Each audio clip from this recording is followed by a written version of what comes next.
तो दोस्तों यहाँ पे हम लोग शुरू करने वाले हैं संज्ञा। तो पहला हमारा जो आता है वह क्या है, संज्ञा किसे कहते हैं।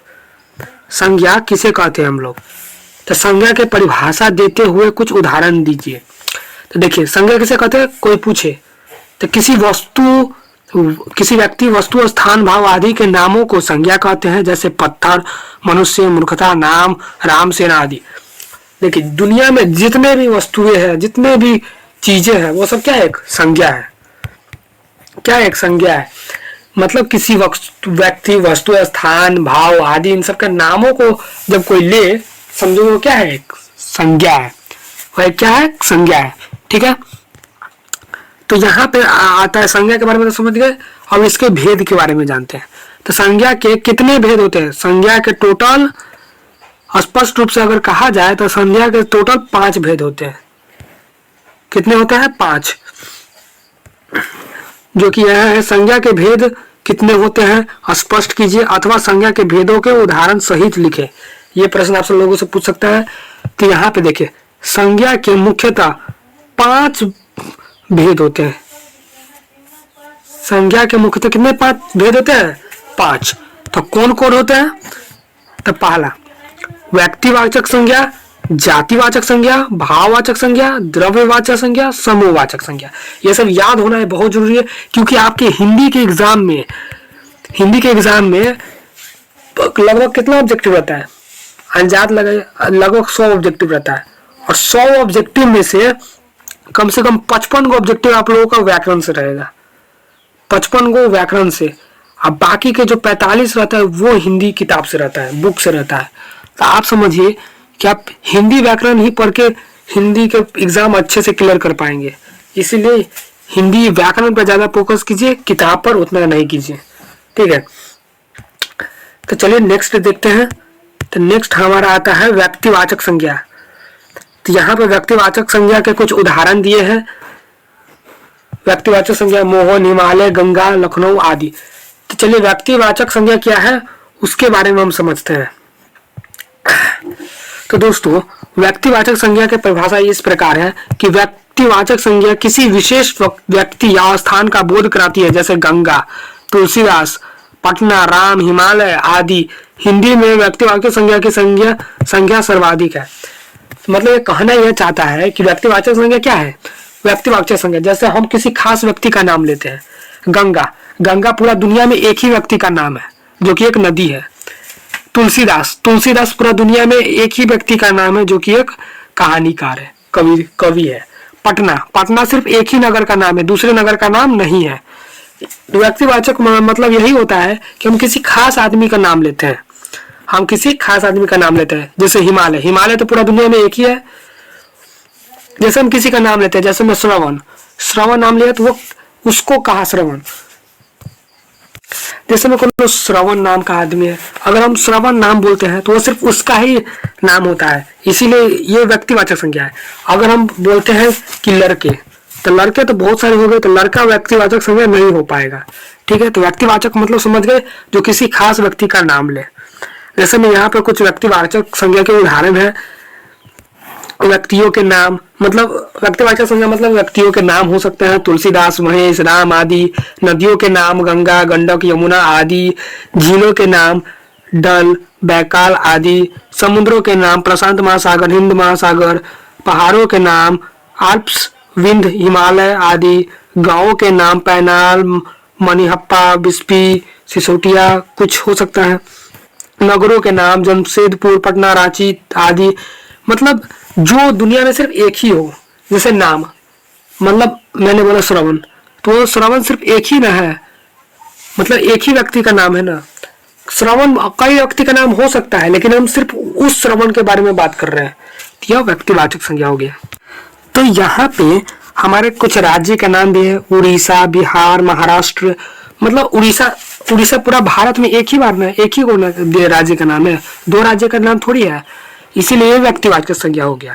पुस्तकों के नाम, पत्रिकाओं के नाम, त्योहार के नाम, ग्रह नक्षत्रों के नाम, महीनाओं के नाम, दिनों के नाम, ये सब व्यक्तिवाचक संज्ञा है। अब हमारा चौथा प्रश्न आता है, मतलब दूसरा क्या आता है, जातिवाचक संज्ञा। व्यक्तिवाचक संज्ञा तो हो गया। अब जातिवाचक संज्ञा किसे कहते हैं वो जानते हैं। तो जातिवाचक संज्ञा किसी व्यक्ति या प्राणी के संपूर्ण जाति का बोध की है। जैसे में गाय, नदी, पहाड़, मनुष्य आदि। गाय किसी एक गाय को नहीं कहते हैं, अपितु यह संपूर्ण गो जाति के लिए प्रयुक्त होता है। मनुष्य शब्द किसी एक मनुष्य व्यक्ति के लिए नहीं, अपितु पूरा मानव जाति के लिए बोध होता है। आखिर ये कहना क्या चाहता है? देखिए, जातिवाचक संज्ञा समझिए। जातिवाचक संज्ञा मतलब जो किसी जाति का बोध कराए। जैसे में हम मनुष्य बोलते हैं तो मनुष्य सिर्फ एक ही व्यक्ति का नाम थोड़ी है, वो तो पूरा जाति का नाम चला गया ना। मनुष्य एक जाति हो गया, वो पूरे जाति का। जैसे जानवर बोलते हैं तो हम किसी एक जानवर के बारे में थोड़ी बोलते, करोड़ों सभी जानवर के बारे में हम बोल रहे हैं। यही होता है जातिवाचक संज्ञा, जो हम किसी जाति या प्राणी वस्तु के संपूर्ण जाति का बोध कराए। नदी, तो नदी किसी एक वस्तु को थोड़ी करे, नदी कई सारे हो सकते हैं। पहाड़ों तो कई सारे जाति हो सकते हैं। गाय के भी कई सारे जाति होते हैं। तो उसे हम क्या बोलते हैं? जातिवाचक संज्ञा। आई होप आप लोग जातिवाचक अच्छे तरीके से समझ गए होंगे कि जो किसी जाति का बोध कराए। जैसे में यहाँ पे कुछ उदाहरण है, स्पष्ट रूप से देख लीजिए। पशुओं, पक्षी एवं कीट पतंगों के नाम। यहाँ पे देखिए, खटमल, गाय, घोड़ा, नील, मैना, ये सब क्या है? पूरे जाति का बोध करा रहा है। खटमल को एक खटमल के बारे में हम थोड़ी बोल रहे हैं, गाय को एक गाय के बारे में थोड़ी बोल रहे हैं, घोड़ा, ये सब क्या है? सब अलग अलग जाति के हैं। फल और सब्जी होता था, फूलों के नाम। आम के भी कई सारे जाति होते हैं। केला के भी कई सारे जाति होते हैं। देखते हुए पहनने, ओढ़ने, बिछाने आदि के सामान भी, कुर्ता, जूता, तकिया, तोशक, धोती, साड़ी आदि, ये सब कई जाति हो सकते हैं, इसलिए जातिवाचक संज्ञा में आते हैं। गेहूं, चावल, जलेबी, तेजपत्ता, रसगुल्ला, ये सब जातिवाचक में आते हैं। ठीक है, तो जातिवाचक समझ गए। अब आते हैं भाववाचक संज्ञा में।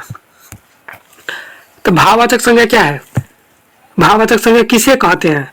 कुछ उदाहरण देकर स्पष्ट करें। देखिए, भाववाचक संज्ञा व्यक्ति या पदार्थों के धर्म या गुण का बोध कराती है। जैसे में अच्छाई, चौड़ाई, मिठास, लंबाई, वीरता आदि।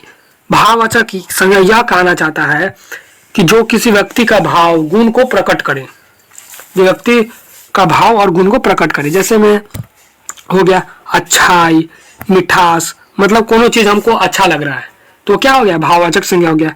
कोनो चीज हमको खट्टा लग रहा है, क्या है? भाववाचक संज्ञा। जैसे हम बोलते हैं ना कि ये चीज बहुत अच्छी है, इसमें अच्छी क्या है? भाववाचक संज्ञा है। मतलब ये हमारे महसूस, जिससे हम महसूस करते हैं। हवा क्या है? भाववाचक संज्ञा है, इसे हम महसूस करते हैं, जो हमारे गुण, धर्म, इस सब के बारे में हो। ठीक है, तो भाववाचक संज्ञा के बारे में समझ गए।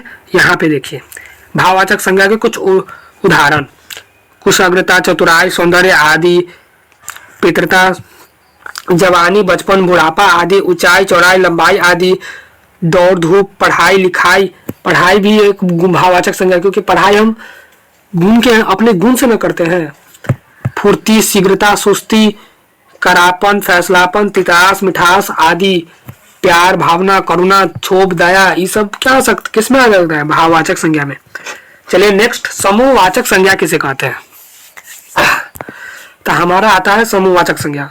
तो समूहवाचक नामे में है समूह। समूह क्या होता है? मतलब 3-4 जन एक साथ अगर बात करें उसको ही हम समूह बोलते हैं। तो समूहवाचक संज्ञा किसे बोलते हैं ये जानते हैं। समूहवाचक संज्ञा पदार्थों के समूह का बोध कराती है।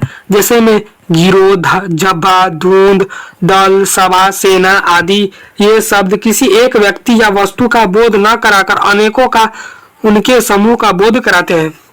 उन्हीं को हम क्या बोलते हैं? समूहवाचक संज्ञा। समूहवाचक संज्ञा क्या है? मतलब ये वो चीज है जो किसी समूह का बोध कराए। जैसे में आम का गुच्छा। आम का गुच्छा सिर्फ एक एक आम थोड़ी है, कई सारे आम का गुच्छे एक साथ है, समूह में है, उसी को बोलते हैं समूहवाचक। उसको बोलते क्या? समूहवाचक संज्ञा, जो कि समूह में हो। जैसे चाबी का गुच्छा, यह चाबी का गुच्छा में सिर्फ एक एक चाबी थोड़ी है, सारा चाबी समूह में है, तो वो क्या हुआ? समूहवाचक संज्ञा। ठीक है, तो यहाँ पे उस समूहवाचक संज्ञा के कुछ हमारे उदाहरण इसी टाइप से हैं जो कि आप देख सकते हैं। ठीक है, अगर नेक्स्ट देखते हैं द्रव्यवाचक संज्ञा किसे कहते हैं। कुछ उदाहरण देकर स्पष्ट करें। यहाँ पे द्रव्यवाचक संज्ञा का बहुत बड़ा परिभाषा दिया, लेकिन मैं इतना ही कहना चाहता हूँ कि रटो मत, बस खाली समझो। रटोगे तो दोबारा फिर भूल जाओगे, अगर समझोगे तो दिमाग में रहेगा। ठीक है, तो द्रववाचक संज्ञा किसी धातु या द्रव का बोध कराती है, जैसे में घी, चांदी, पानी, पित्तल, सोना। आप यूं समझ लीजिए कि द्रववाचक संज्ञा ऐसी संज्ञा जो किसी चीज को हम तौल सकते हैं, जैसे चीनी को हम तौल सकते हैं, जिससे हम तौल सकते हैं पानी को हम तौल सकते हैं, गिन तो नहीं सकते ना।